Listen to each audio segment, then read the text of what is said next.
stuff like that. But hey, if the rogue is more tuned into like a miracle rogue, where you kill your opponent with like Tinker's Oil or something like that, might have a little bit of trouble, against that kind of thing. And of course, you do have the Hunter available, and Hunters are pretty good against mages still.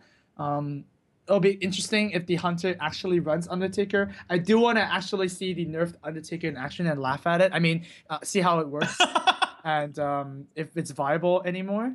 But yeah, it'll be up to Hosty to see what he thinks is the best for this. Yeah, that's another thing interesting to note is like what kind of hunter variant is this? I mean, we saw Deathlords was playing Wolf Riders and Arcane Golems. Is Hosty chosen to go the same route, or is he playing something a bit more traditional? Is he playing something that's going to be more focused on scaling into the mid and late game? Who knows? I mean, I've been watching from streams from some other players that are less known, I guess, and they've been actually experimenting with Steam Widow Sniper.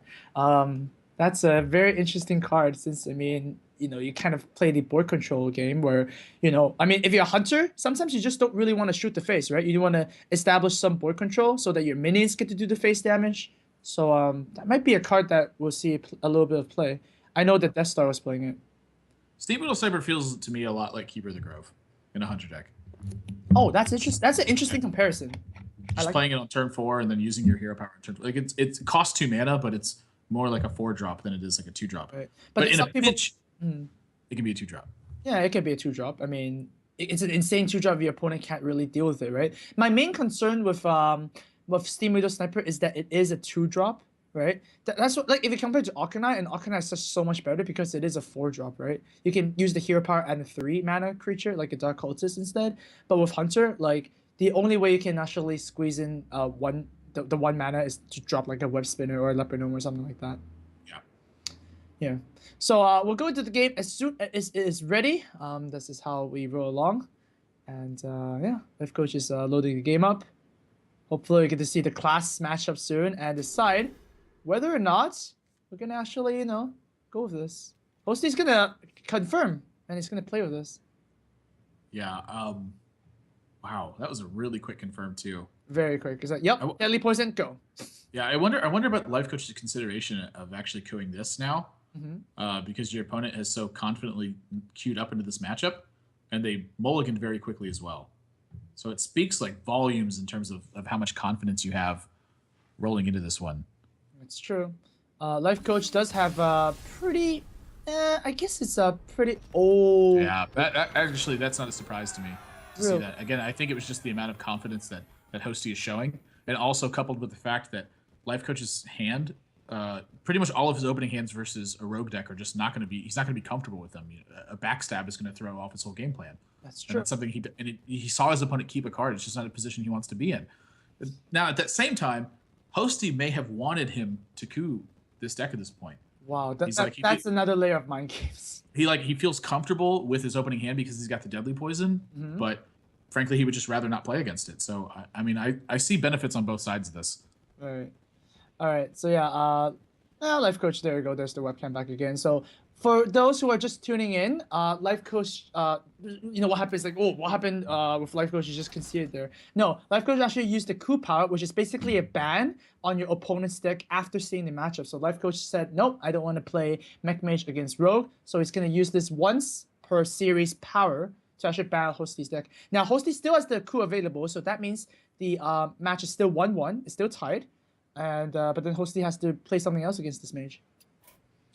Yeah, and now at this point, I'm wondering which direction he's going to go because I thought that Rogue might be targeted at this, but does he have a Hunter deck that's targeted at it now, or one that's just even a good matchup at this point? Because again, Undertaker's not it's not a 16-17 anymore. It's just it's always got 2 health now. Oh man. Well, wait till you see in Priest where you can buff its health. You start Divine Spirit and interfiring your Undertaker. Yeah, Valence Chosen, that's a very strong card. I'll make the old Undertaker. Oh yeah. It's like every time I summon a Death Rattle, a Power Chi has to go out as well. Yeah, but I guess a Hosty should go with the Hunter. I mean, I'm actually not sure what form, what type of mage Hosty is playing. I mean, he certainly played both Mech Mage and the Freeze Mage. I haven't seen him play Fatigue Mage, so I'm gonna rule that out. But then, yeah, I mean, Mech Mage is a Mech Mage. I don't think it's really comfortable, and I think Hunter is the one to pick here. Yeah. The other thing to consider too is if he doesn't have a comfortable matchup versus Mage, he can use his own coup at this point. Oh, that's true. That's quite true. So he may queue up the deck that he feels is best versus one of the other two matchups, and then coup away the Mage. But wouldn't you feel stupid? But when you lose a game to a deck and then you have to coup it afterwards. Yeah, I mean it's not the best feeling in the world for sure. But you got to do what you got to do to make your chances best. I'm not saying he's going to do it, but that's certainly something to consider. Gosh, I love the coup. It creates so many mind games. Wait. Oh. Wow, and that's exactly what Hosty's going to do. Very good prediction there, Admirable. And take a look at Hosty's opening hand real quick. He had a Timberwolf and a Scavenging Hyena. And the other ones were typical ones. Yeah, a Web Spinner and Animal Companion. Yeah, so maybe there's no Undertaker. Well, it's like a nod sort of to the old Hunter decks that were trying to scale into the mid game and really put a lot of weight on Savannah Highmane's shoulders, and use cards like Scavenging Hyena in the meantime to draw removal spells from your opponents that Highmane would stick to the board more often. Oh yeah, Savannah definitely can take a lot of weight. That guy has big shoulders, I have to say. But it's actually interesting. The Hosty does decide to do that. I was actually thinking of the what is that called? I don't know what the name is, so I'm just gonna invent a name. The pro player syndrome, where if you make a misplay, you're gonna do another misplay to seem like that misplay was actually meant to. You got what I mean, right? Oh, yeah, this is like something that's like really common in poker. Is when people would make one small mistake and it would snowball the entire way they played a hand out of control. Yeah. And it was literally referred to as fancy play syndrome. Fancy play syndrome. Yeah, where you're trying to do something that looks really spectacular and it's really flashy, and at the end of the day, you go back and look at the hand and you just go, "What the heck was I doing?" Yeah, exactly, right? Yeah. You just sometimes you just don't want to admit yourself that you're wrong, or you just want to tell a good story too, right? You just further down the rabbit hole, if whatnot, right? I don't think that's what Hosty's doing though. I mean, just again, looking at the way that Hunter matchup lined up against Mage, it just felt like it was really awful. I mean, he's got Timberwolf in his hand. And he's got again. Yeah. So I mean, this may actually maybe like 2 copies of Timberwolf. I can't blame him for pitching back all those 2 copies of Houndmaster in this deck. Oh wow. Okay. Yeah, so what? I'm gonna make a bet. There's no Undertaker in this deck. I think it's a pretty safe bet. I think it's very clearly very beast oriented. I'm curious what other beast he's running though. But over on the other side, Lifecoach is running KT in the Paladin deck. Pretty strong openings for both these players. We have Shielded Minibot for Lifecoach, and we have Mad Scientist and Haunted Creeper. Yep. For Steve. So which 2 do you go? I gotta believe it's Mad Scientist. I think against the Paladin, you might have to anticipate the Shielded Minibot, right? But then if you play the Creeper, they can do Knife Juggler. So it's kind of like a guessing game, right? Yeah, I think what is really being considered here is that the fact that he's got this Iron Beak Owl. And a deck like this, I would expect to run 2 Iron Beak Owls, especially the fact that Ancient of War is such a popular card right now. So when his opponent plays Shielded Minibot, he's going to feel comfortable using Iron Beak Owl to take it out, and then rely on the trap to give him the tempo he needs so that he can get a ton of value from the Houndmaster. And that's a pretty good assessment. Let's see if Hosty agrees with you. With Lifecoach, it's a pretty simple turn here, I believe. Well, you could silence the Mad Scientist. Yeah, I think there's a lot of merit to doing that because how many other targets are you going to silence in this deck? But here's the thing, though. This is like not necessarily a bad thing for Hosty at this point because he's got Houndmaster in his hand. So he like kind of wants his minions to get silenced at some point along the way, so that way he can get through value with Houndmaster. And Cult Master is in here as well. So this is like very, very traditional style, like Hunter deck. Back when you saw Buzzer going to unleash the hounds in here, he's trying to use Cult Master to kind of do the same thing, just to net him that extra value he needs so he can continue to apply pressure. Yeah, I mean, Cult Master is a 4-mana buzzard instead of a 5-mana buzzard, so in that sense, it's better. So yeah, why not play that card? Now, Animal Companion, a Huffer would be terrible here, and oh gosh, oh that's painful. Oh, the piggy. Oh no. Yeah, that is pretty sad. That's gonna be a sad piggy. Lifecoach doesn't have like a spectacular turn. He's got Piloted Shredder, but the Piloted Shredder is pretty spectacular, I would say.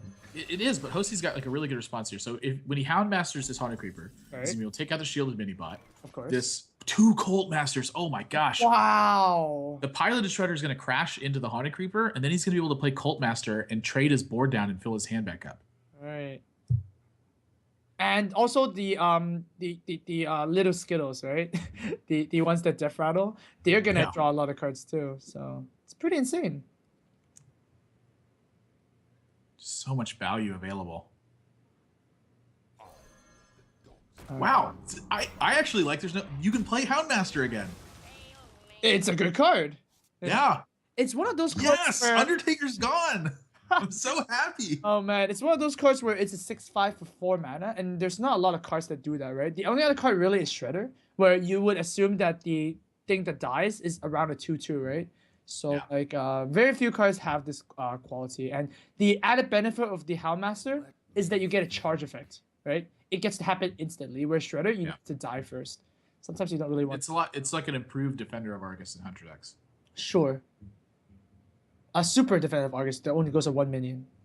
He's just got like a big, like the Superman S on his chest, but it's got a big A in it. Actually, you know what? The Houndmaster pose does look like a Superman pose. Is he wearing a cape? No, he's wearing...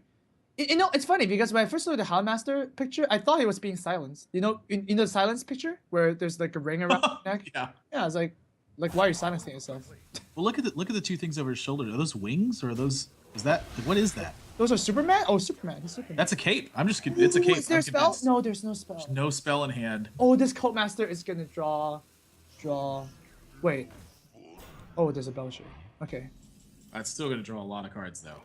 Oh, Savannah Highmane. Wow, and there's Savannah Highmane. So now he's got the option to either silence and move forward from here, or he can try to utilize one of his Cult Masters right now. Mm-hmm. Gosh, well, it really depends on if you're running 1 silence or 2, right? If you're running 1, you really want to save that for something bigger. Yeah. Cult Master gets a lot of value here already. I mean, it's perfectly fine. He's just gonna have so many cards. So many cards. Does he have Hunter's Mark in here? Ooh. Oh my gosh, I was just thinking about Hunter's Mark. Oh, baby, that's a card. So, wait a minute. Do you... He's got to be worried about something like Consecrate next turn. Consecrate is the worrisome thing. Yeah, so this actually may not even be a turn to use Hunter's Mark. It may just be better to just trade his Houndmaster in and continue to draw cards. It's actually got 2 copies of Hunter's Mark. Oh, baby. Okay, do you sacrifice the Spider for an extra card draw? Why not, right? I mean, turning a 1 to card draw, it's pretty sweet. Wow. And Snake Trap's in here, too. Now, here's a question. Is there ever any merit to Hunter's marking that Wild Pyromancer? Oh. I don't think there is. No. I think you just let the trade happen. But, I mean, he's getting so far ahead on cards now, and he's got a second Cult Master that he can use after this, too. So, Lifecoach going to have a pretty good setup here with the Piloted Sky Golem. I mean, it's going to be pretty evenly matched with Savannah Highmane, but... Yeah. I got to give a nod to Hosty here, which is how many cards he has that are extra. Oh, it's Scavenging Hyena. And Unleash the House, of course, comes right after Scavenging Hyena. This is actually a very interesting Hunter deck. I love it. Wow. I mean, he's just got so many tools to apply pressure. If Hosty can manage to take a big initiative before Kel'Thuzad hits the board, this game is going to slip away from Lifecoach. Yeah. Well, I mean... Lifecoach right now doesn't really have a turn 7 play. It's not really insane. And he does have the poor man's Savannah Highmane, which means it's only going to summon 1 minion when it does. This is another example, by the way, you mentioned earlier that Piloted Sky Golem is better than Karin. Yeah. Because Karin actually wouldn't even be able to contest this Savannah Highmane right now. Oh, yeah. Karin is actually not seen play for in ages. I think the only way Karin is going to be played is Sneak Soul Shredder. Oh, he's gonna do a Quartermaster play here. Yeah, he's just got to get stuff on the board. Right. Whoa! Well, you do have KT in your hand, so I think that makes sense. But now, Hosty might have the most explosive turn ever. Yeah, this is going to be really bad news for Lifecoach. This is just insane. Shout out to Buzzard Unleashed, turn 5. Turn 7 is not quite as good. Oh, thinking of the Unleashed. Thinking of the Savannah. I mean, the Scavenging Hyena. Oh my god. Why did they? Thinking about a lot of things here. A lot of things. He did commit to the Cult Master already, though. Yeah, I think at this point, like the Cult Master, I think is certainly coming down this turn, regardless of whether or not you're playing the Unleash the Hounds. But right. Is there ever a benefit that's bigger than the pickup of oh my god, just potentially 4 cards? Yeah. Okay, so what could be a bad 4-drop right now? Pit Lord. Oh, actually, I think a Taunter might be really bad. Oh, that's perfectly fine. For the king. For the king. So now what? Now The question here is if you use your second Hunter's Mark or not. Yes, you do, apparently. Goodbye. Yeah, he's gonna. Master. Yeah, he's just gonna continue to choke the board out here too. All right, here's another card draw. What do we see here? A piggy. Stone Tusk Boar. I do like my piggies. Oh, Consecrate. Ooh, Consecration's a really good draw right now. However, if Lifecoach does decide to kill the Savannah off, Hosty gets another card draw. How else are you going to respond to this board, though? Like, Kel'Thuzad's being immediately threatened just by what's on the board. Oh, KT sucks here. Yeah. You threw 2 turns into 1/1. When Kel'Thuzad's a bad play, that means you got to clear the board. Okay. That makes sense. That's what I think, yeah. Okay. So I guess you do a trade and then use Consecrate, but look at the card disadvantage Lifecoach is facing right now. Oh, man. Here's another card for you, Hosty.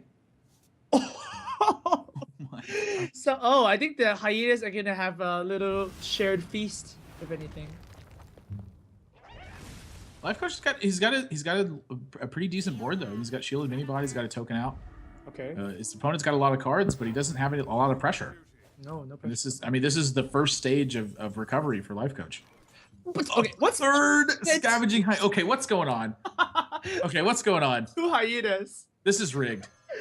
Oh my god, this is just insanity. This. Wow. Baby, that's a triple feast. Wait. Hosty's thinking. No. Go third high main. Third high. Wait, what are you scared of? What are you scared of if you don't want to? Okay. No, come on. Come on. Sad. It could have been the 3-way. Oh man, but yeah. God, what do you do if your Lifecoach here? Pray. For?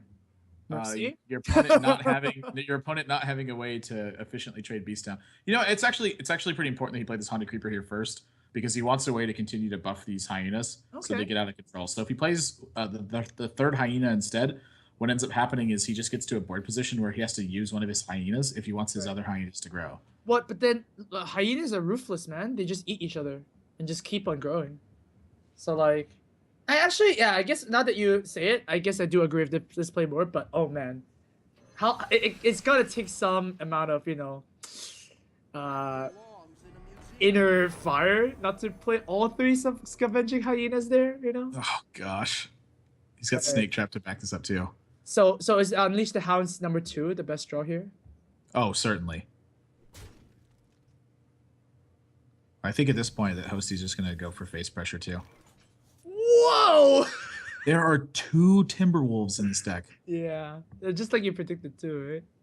Well, I mean, he just drew them both. He drew one in his opening hand both times. It just, I feel like it's more likely he's got 2 of them in that scenario. Okay, so what do you do here? You can do so much here. Oh my god, these hyenas are just confusing the heck out of me. Well, he may have to trade this board a little bit. Yeah, like he may have to trade one of his hyenas away. Well, actually, you do have you could kill the Skittles into the shooter minibot. I mean, the hyena just needs to poke once. But let's get one thing through. It's definitely not lethal. Yeah. So.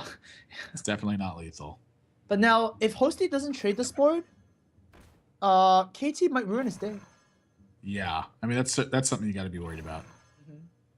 He plays both the Timberwolves, does play the Snake Trap, but what? I think this is he's just going for face pressure. I think at this point. Oh no! And I think the Snake Trap is here.